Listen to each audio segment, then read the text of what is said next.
Well, last week we held two church congregational meetings about our mission as a church. And there we were specifically talking about this building, our facility, how it does or doesn't help us toward that mission. Now, I don't normally lay out, the behind the scenes of how I plan sermons and things, but just for about 20 seconds here, usually at the end of one year, I plan almost all the sermons for the next year. I've actually found that's shockingly relevant. Frankly, I think the Lord is in charge of all that planning, and so the sermons end up, lining up with things. But I also say that so that you wouldn't think today that I have changed from the schedule. The question that is going to challenge us from Mark chapter 6 today is, what does it look like to be on the mission that Jesus calls us to? And I find that incredibly, dare we say, divinely relevant to where we're at as a church and how we're trusting Him and calling upon Him right now. Now, as we're going to read today, we're going to find that sometimes following Jesus is hard. It's not always obvious or easy, but it always is a blessing. Always. To be identified with Christ, to be used by Him in ways that might be, the sort of things people write books about, and that's great. But what about the ways where no one will write a book, no one will highlight this, and ultimately that is no less great because the Father knows, and He is the one whom we serve. So this morning we're going to get two snapshots that are going to help us to trust God's plan and to follow after Him. The first is going to be Christ's own example. So we're going to see how Jesus speaks of this. And then the second is going to be His personal instructions to the disciples. Right? He's going to send them out on their own mission trip, maybe we could call it. And some of what He says there, I think we're also going to find incredibly relevant for you and for me today. So there's much to learn. If you're not already there, why don't you open to Mark chapter 6. That is Mark's Gospel. So we're in the New Testament. The New Testament starts with Matthew's Gospel. If you get there, just go one book further to Mark. Chapters are the big numbers, so find chapter 6, and we're going to start right from the beginning of the chapter there.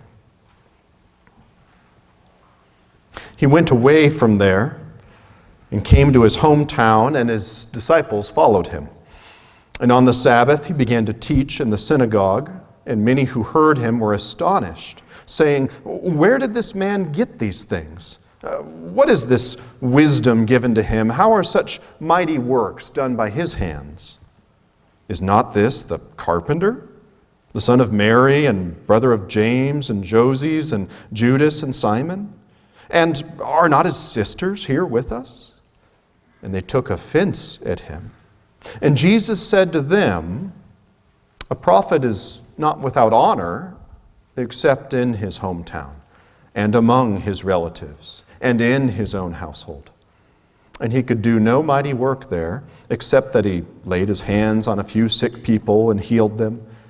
And he marveled because of their unbelief. And he went about among the villages, teaching. To this point in Mark's Gospel, we've largely been reading, example after example of a miraculous response to Jesus. People were amazed at his teaching. However, and maybe you've noticed this sometimes in your own life, you can do great things sometimes to impress folks elsewhere, but when you come home, have you ever noticed it usually doesn't work out so well? People are far less impressed when they've known you well, seen you grow up. Well, Christ returns home. He's a guest preacher, maybe we could say, in the local synagogue on the Sabbath. And you might think that this would be a great day for the congregation. In fact, it should be. But as it turns out, the reaction is not what we have seen before, at least not widely before. Instead, the reaction here is very negative. Rather than being amazed at Christ's authoritative teaching, he's teaching, honestly and truthfully and with what God has said and with power. He's filled with wisdom, insight. Rather than being amazed at that, responding to that, the people who hear him are instead offended, insulted even. Look at how Mark records it. First, the people downplay Christ because they know him. Right? He grew up around here. They saw him as, just another boy, now just another man. He was a carpenter. It's almost as if to say, well, oh yeah, we know all about Jesus. He's the village handyman. He's not some Pharisee. Gone to school, learned all these things. He hasn't gone to seminary. The people know not just Jesus, but even his family. Oh yeah, that's so-and-so. I saw her down at the market. Right? To their mind, Jesus coming in and teaching with such insight and such grand things simply wouldn't do. That's not how they saw their teachers of religion. And I want you to notice here something. This is all a smokescreen, right? So instead of dealing with what Jesus is saying, whether they agree and they're challenged, or even if they disagree and offering reasons why, notice they're not doing any of that. Instead, they're kind of setting off the smoke bombs and going after Christ's character instead. As if to say, no, don't pay any attention over here. Let's just talk about, well, hey, we know him, and he's really not all that. And this, by the way, is incredibly common in our current world. Instead of dealing with the issues, we tend to find something else to address. Think of it this way. If a liar happens to say something true, does that make what they said into a lie? And the answer is no, of course not. Truth is truth regardless of the source. But those who heard Jesus that day decided that because he wasn't anything special, because he hadn't, apprenticed to some famous rabbi, he hadn't gone to the right schools, he wasn't in the right social circles, because his resume wasn't up to snuff, that he had no right to say the things he was saying, truthful though they may be. And so they rejected him. They were offended by his words. They didn't want to be challenged by him or them. And isn't that common today also? Aren't we also tempted to turn a deaf ear to truths that we need to hear because of the messenger? That's a terrible way to think, though. If what's being said is true, then you and I have to deal with that message. We can't just say, oh, well, I don't like that person. Don't you know they're not perfect? That really doesn't affect the message. If it's true, it's true. And we ought to be challenged by it. So it is here. That's the first thing that we need to see, is how the people downplay Christ when they ought not to. Here's the second. I want you to see how Christ responds to this. Prophets were often honored and held in high esteem by the average person in those days. Rulers didn't always like them. What ruler likes a prophet trying to correct him? But the average person on the street saw a prophet as a holy person, as someone who was given a God-inspired message to then share with God's people. But in this case, however, Christ's point is that the reception he was receiving right then and there didn't match what he had received elsewhere. Where others had been amazed, had even sought him out, here in the place where he's known best, people were offended. Where other crowds were excited by Christ's words and works, this crowd refuses to believe him. Third, then, look at where all this goes. Right, we've seen the people rejecting Jesus. We've seen Jesus calling a spade a spade. Hey guys, you're not listening to me just because you know me. Now third, where does this go? Well, Christ points out that this unbelief extends to what was closest to him. His hometown, his family, his own house. And then we read one of the most terrible phrases in all of Mark's gospel. He, Jesus, he marveled because of their unbelief. Right, dear church, we do not want the Son of God to marvel at how hard-hearted we are. It's never a good thing for God in the flesh to be amazed at how spiritually dead somebody is. Right, just take a moment, because if those words describe you today, if they describe where you're at in your faith, then today is the day to turn. Right? Don't miss this God-given opportunity. Turn to Jesus in faith. Trust him as your Savior. Right? Don't be offended at him. Don't be upset because he doesn't follow whatever the latest talking head online says about how our world should run. No, instead, be challenged by him. Listen to him. Obey him. Consider his words and works and respond. Now let me make one last point, and then we're going to read on. What does Jesus do with this kind of opposition? Right? We've just kind of laid out all the pieces of what's going on. What is Jesus going to do with this? He moves on. Right? Verse 6, he went about among the villages teaching. That might seem to be the second saddest phrase in Mark's gospel. Right? The Son of Man came to teach. He performed miracles that amazed others, but the ones here see that as nothing. No big deal. That's why Mark records it as this way. It's no mighty work that could be done. Jesus walked among the people. Not only did they ignore him, they're angry with him. And so what does he do? He moves on to other villages, other places that had not yet had the opportunity to respond to him. God is gracious. Thought about that? How God is gracious in giving us time to respond to Jesus. But this life is not eternal. Our days here are numbered. The time here is not unlimited. Right, friend, turn to him without delay. This very day you've heard the words of God recounted to you. Don't dismiss them. Trust Jesus as your Savior. But what about for the many of you who do trust Christ? You call on him as Lord. Maybe you've been in a situation not too different. Maybe you've experienced rejection like this, even from those closest to you. If so, understand this. It's okay to focus your ministry, your evangelism efforts elsewhere. I don't mean that we write people off. Notice it doesn't say that. I don't mean that we do this out of anger or because you think there's no hope, but instead because the Lord might have other work for you to do in other places, in other ways, places where you are to plant and water. And when that happens, you and I are called to trust. You see, ultimately, we have to trust that the Lord will do the planting and watering even in those that we love most. And maybe he will use someone else to do that.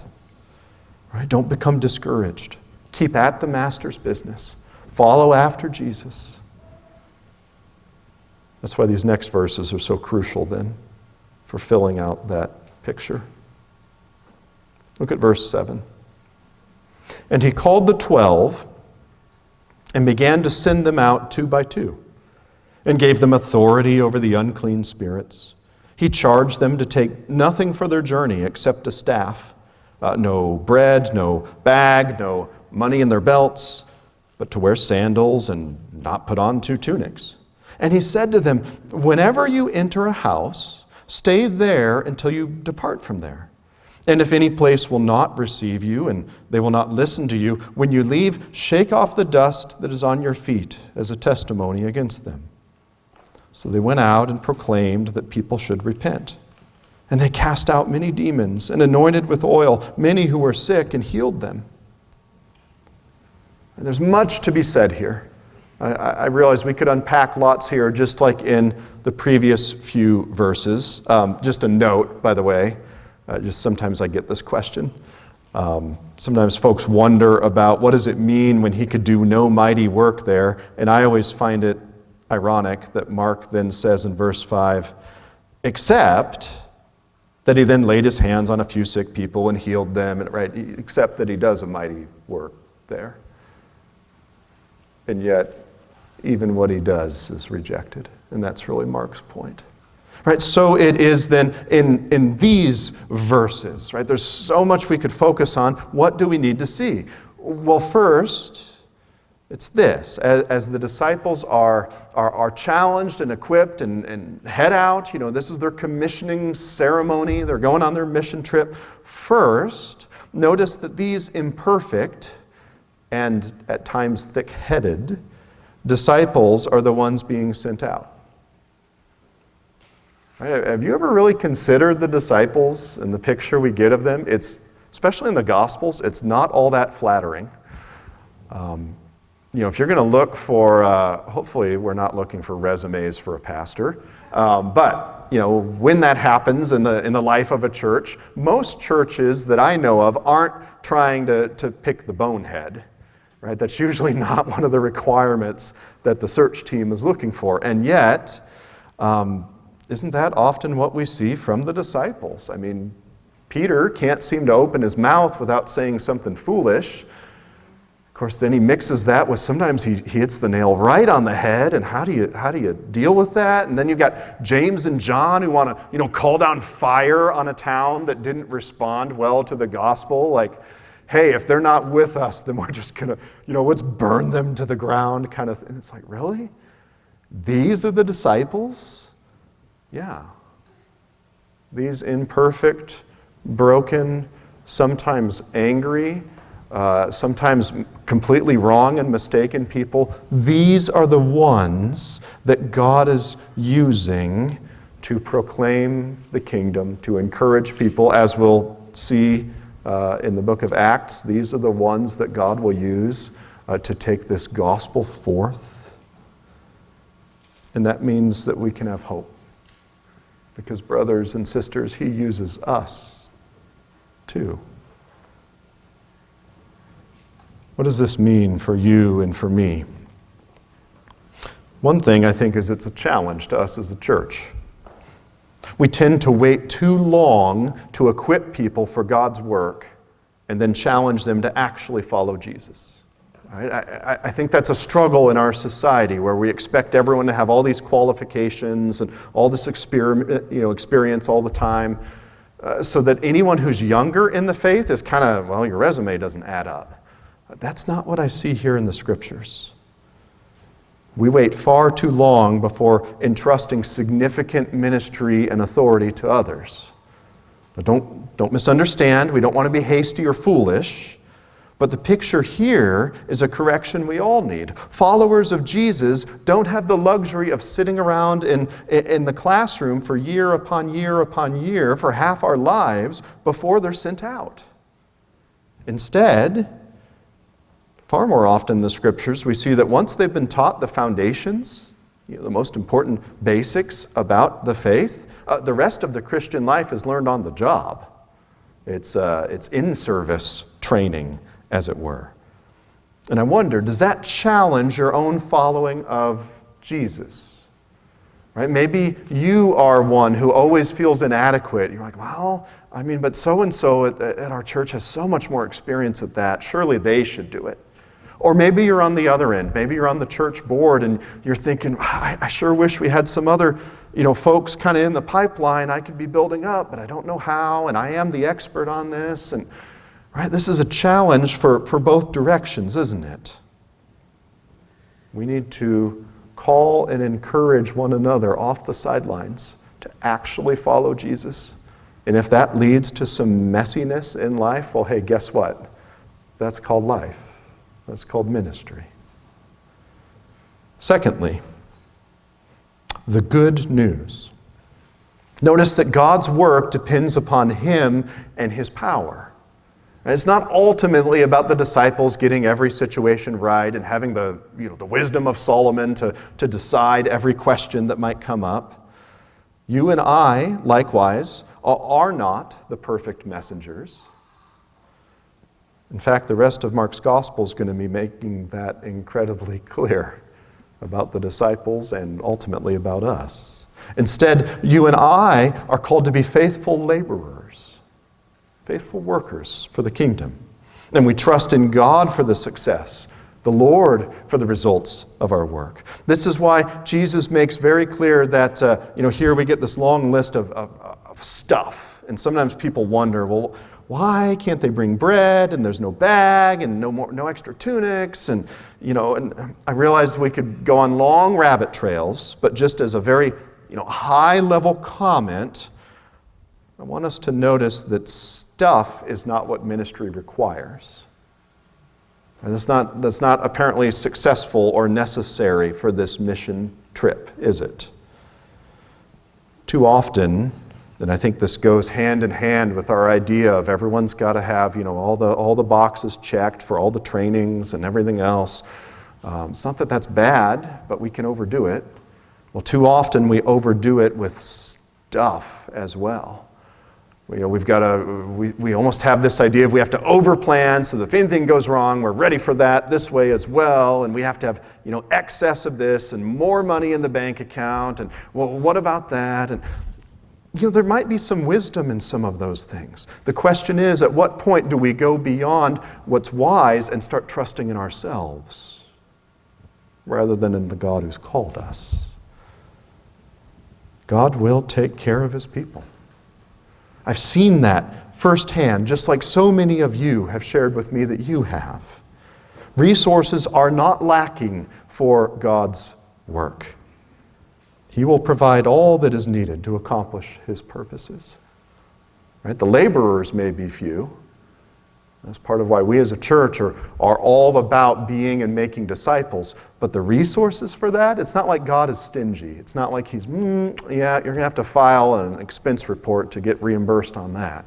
No. Where the Lord guides, he will indeed provide. And yet it takes faith in him for us to believe that. So much in the Christian life is actually about trusting God, isn't it? Rather than ourselves, our techniques, our tactics, our procedures. Now, this is the challenge here for the disciples and for us. They and we must walk by faith and not by sight. It's not about our strength. It's about Christ's strength. Third, then, notice the goal of this mission trip. It's that the message must go forth. And this is where I say it's connected with what we just saw with Jesus and how he was rejected. Here, it's rejection does not dissuade Jesus from his mission of preaching and teaching, right? He just moves on to the next town.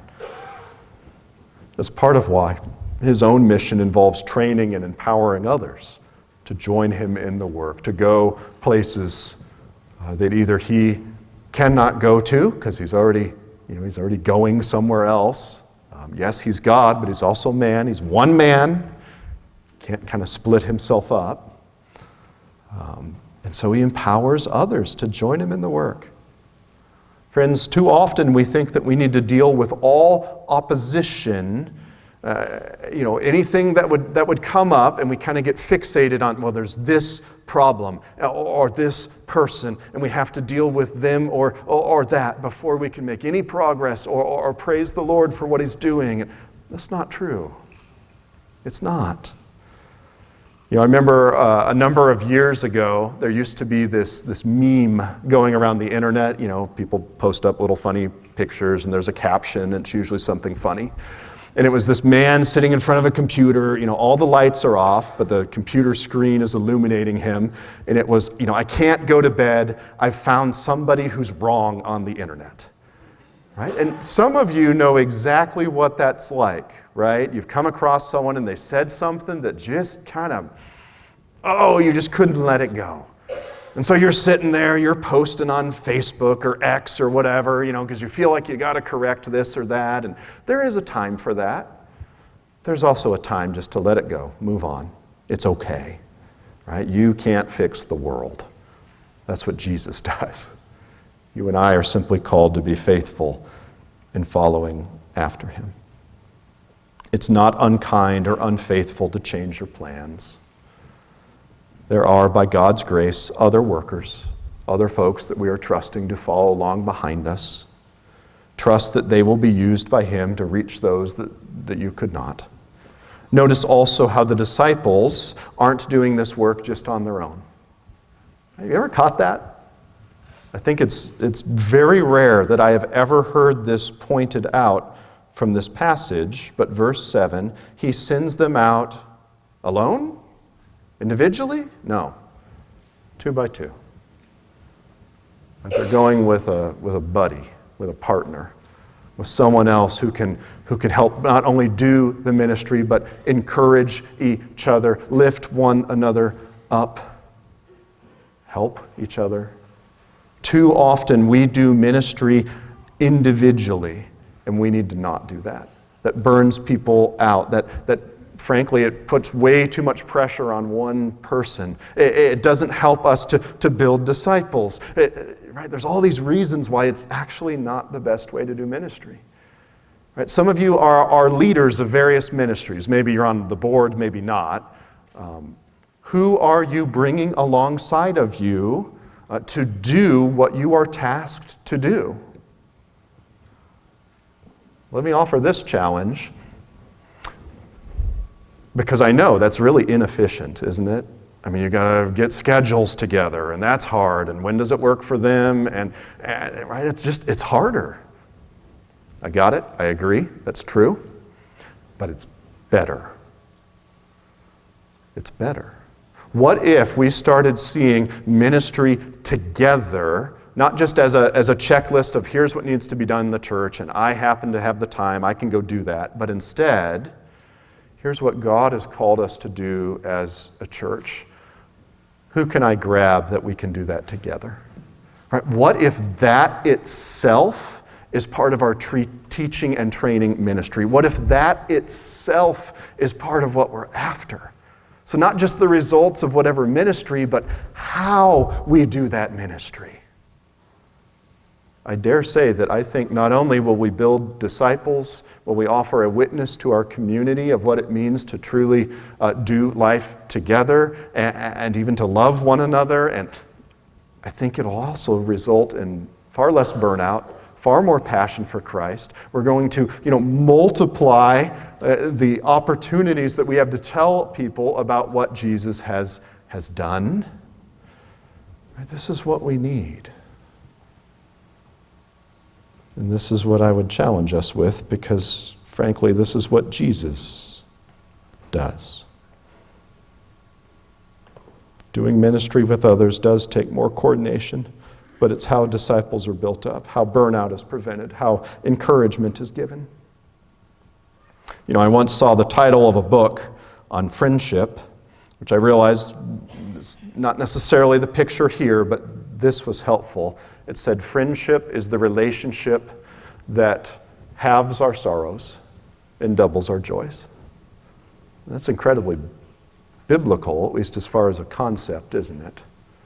Right? When life is tough, it's so much better when you're going through with someone else. And that's true in ministry as well. And you know what? When it's going well, there's something to being able to rejoice with someone right along. Wow, did you see what God just did? Isn't this awesome? We need more of that here at First Free. And more of that will actually result in more of this disciple making that we're called to. Now, fourth and finally, the mission is about preaching and proclaiming the gospel. I don't mean preaching just as pastor in a pulpit, but I mean getting the word out. Pay very close attention to verse 12, because again, I think this is missed too. Sometimes we get so caught up with are they just being sent out as like this roving band of, exorcists to remove demons? And what's this whole thing with shaking the dust off? And hey, if you've got questions about that, let me know. We can talk more about those sorts of things. But I want you to see the big picture because it's so often missed. Jesus isn't just sending these guys out for that sort of exorcism miraculousness. Instead, whatever miraculous works that they're empowered to do were works done in service of proclaiming the message. Right? It's time to turn from sin and turn to Jesus.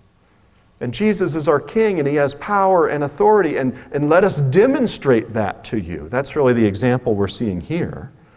So just like with Christ's own miracles, the works done by the apostles were intended to get people to wake up, open their eyes and ears to the Savior. I realize you and I are not apostles. I do get that.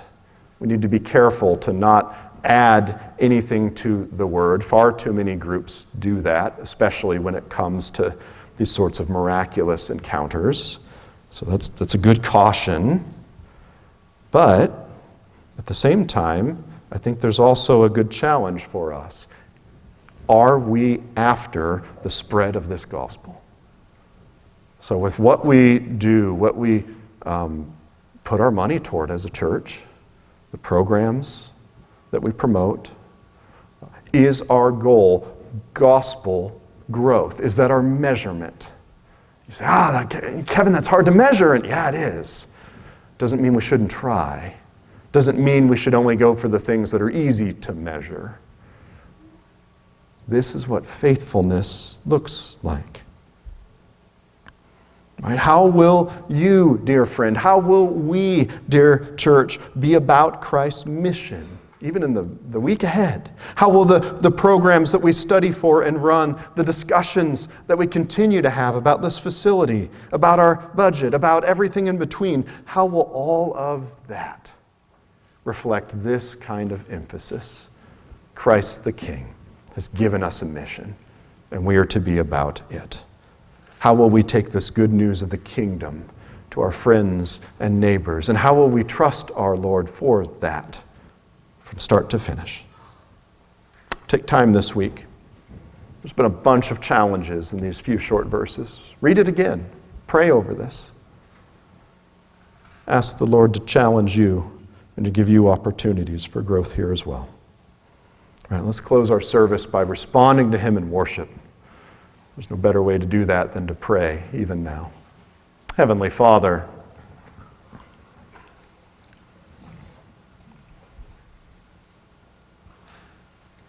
Lord,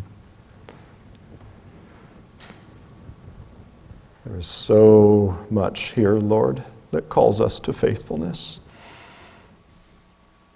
which, because we are every bit as imperfect as these first disciples, means there are so many pitfalls that apart from your work in us, we could not avoid even a single one of them. And yet, Lord, it's amazing that you entrust your mission, your message, your hope to sinful, broken people, that we would take it to other sinful, broken people, and that together we would rejoice in Christ Jesus. Lord, would you both challenge and encourage us as we consider your truth, as we respond in faithfulness, as we look to do ministry together and with this gospel focus and for your glory and not in our own strength and everything in between. Father, let us be found as a faithful, joy-filled people, yearning and waiting for our Savior. In Christ's name, amen.